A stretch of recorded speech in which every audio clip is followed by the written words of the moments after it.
monde, j'espère que vous allez bien. Aujourd'hui je viens dans cette vidéo pour vous présenter un produit qui m'a été envoyé gratuitement. Donc c'est le site Emma et Chloé qui propose des bijoux de box de créateurs. C'est la première fois que je reçois une box. Je suis pas trop pour en général le concept des box parce que j'aime pas trop les surprises. Je suis très sélective, je suis très difficile en termes de mode et de maquillage. Enfin bref. Je suis relou, c'est pour ça que je suis assez frileuse concernant le système de box. Donc j'ai reçu ces petites boucles d'oreilles dans cette box-ci. Vous avez un espèce de petit catalogue à l'intérieur Emma et Chloé et vous avez les dernières tendances, les actus mode, voilà, test du mois, recettes également. Je trouve que le petit magazine est assez bien fait et moi je suis très friande de magazines, j'adore ça. Ça me donne beaucoup d'inspiration et voilà, j'aime beaucoup les photos, les looks, les différents make-up qu'on peut y trouver dedans. Vous recevez une petite carte postale, donc pourquoi pas, et vous avez le petit pochon qui se présente comme ceci avec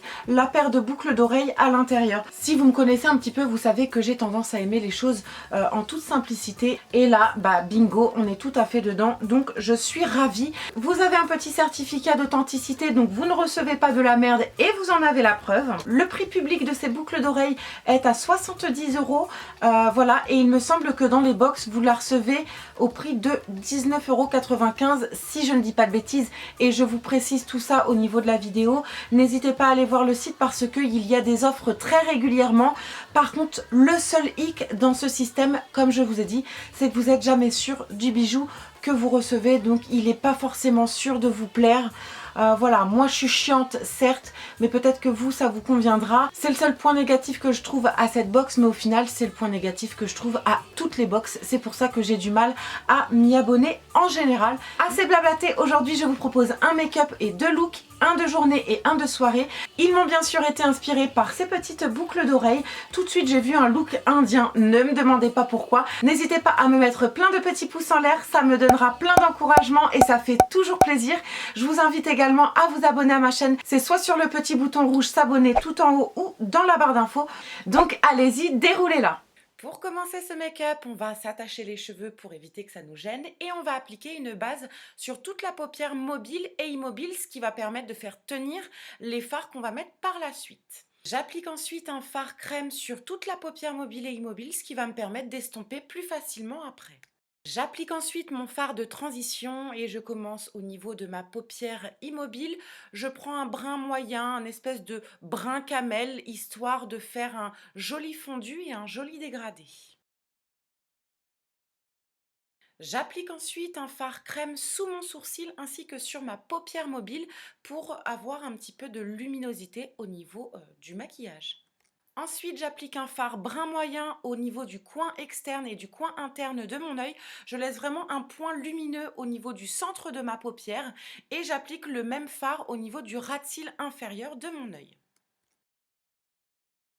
Ensuite, bien sûr, avec un pinceau estompeur, je viens mélanger les couleurs entre elles. Je fonds, j'estompe un maximum pour fumer le maquillage, qu'il n'y ait aucune démarcation. Ensuite, avec un pinceau boule, je viens poser mon petit point lumineux en coin interne de mon œil. Ensuite, j'applique du col noir uniquement au coin externe de mon œil et du col beige sur la partie restante. Ensuite, avec un pinceau boule, je viens fumer mon ras de cils inférieur.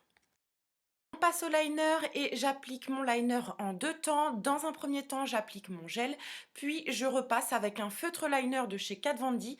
Si vous voulez plus d'explications concernant la pose de mon liner sur paupières tombantes, je vous mets bien sûr le lien sur la vidéo et dans la barre d'infos. J'applique mon mascara sur les cils du haut et les cils du bas et on passe aux sourcils. Donc je remplis mes sourcils dans un premier temps avec un gel à sourcils. Donc ne vous inquiétez pas, ça fait un petit peu orange, mais en vrai c'était absolument pas orange. Celui-ci vient de chez Make Up Forever. C'est mon produit préféré pour l'instant. Donc voilà, si vous souhaitez une petite vidéo concernant le traçage de mes sourcils, je la ferai avec grand plaisir car c'est tout un truc, donc je pense que ça mérite bien une vidéo, donc n'hésitez pas à me dire tout ça en commentaire.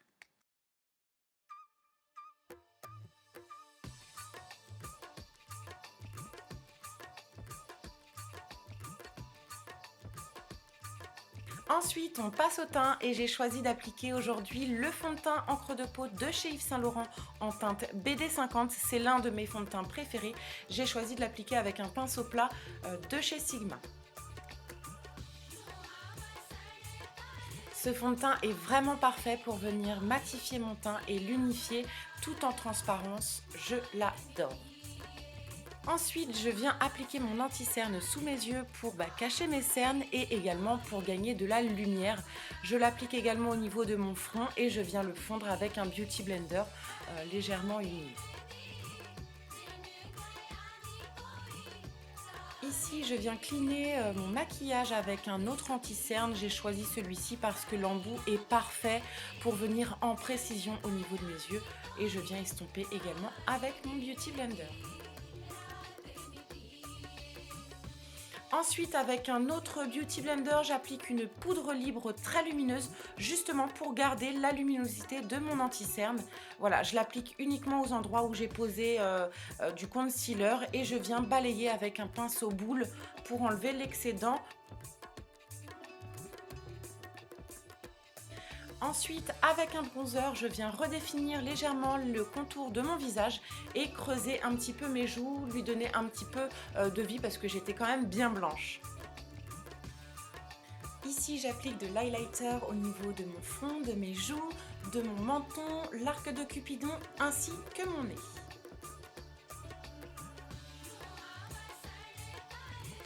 Enfin, je viens appliquer mon blush avec un Kabuki de chez ELF. Je l'applique uniquement sur le bombé de mes joues. J'y vais assez généreusement parce que ce blush est assez discret. Il est en finition mat et je l'adore. Je termine mon teint avec un gros pinceau duo fibre histoire de mélanger les matières que j'ai pu appliquer sur mon visage. Et je viens fixer mon teint avec le Fix Plus de chez MAC. On termine par les lèvres et j'applique un crayon à lèvres de chez Kiko sur la totalité de mes lèvres. J'applique ensuite un rouge à lèvres de chez MAC et ici j'ai choisi de mettre le Whirl. C'est un rouge à lèvres que j'adore et que je sors à toutes les occasions. J'ai donc choisi un make-up assez neutre qui va se porter aussi bien en journée qu'en soirée et il va parfaitement s'accorder avec les tenues que j'ai choisies. J'enfile mes boucles d'oreilles et je fais place à la tenue.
La vidéo touche à sa fin, j'espère qu'elle vous a plu. Je vous fais plein de bisous et je vous dis à très bientôt.